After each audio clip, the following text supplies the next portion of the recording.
سمعتها بهولندا. ثاني يوم خابرت على اهلي قلت لهم حجزوا لي انا راجعه.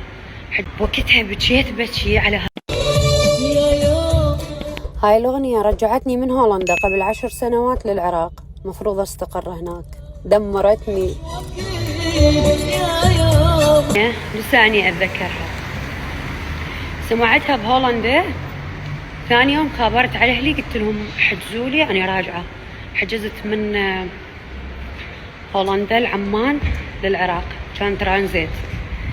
وقتها بكيت بكي على هاي الأغنية أبد ما أنسى. فسبحان الله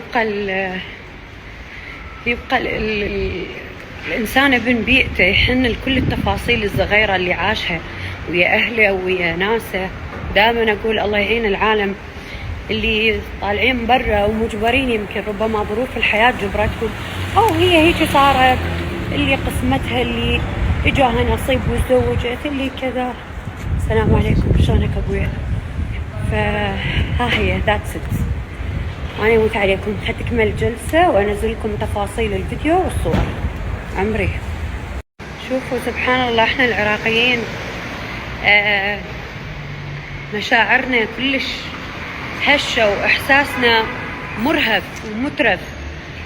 على اساس اعيش بهولندا قبل هاي دا احكي لكم، قدمت واوراقي واصوليه وخلاص انه استقر هناك. هاي قبل 12 سنه تقريبا، واستقر هناك وكنت صغيره بالعمر.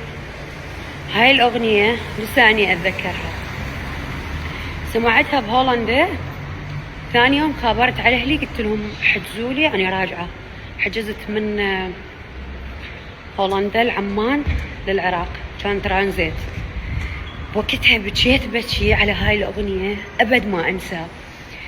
فسبحان الله يبقى الإنسان ابن بيئته يحن لكل التفاصيل الصغيرة اللي عاشها ويا أهله ويا ناسه. دائما أقول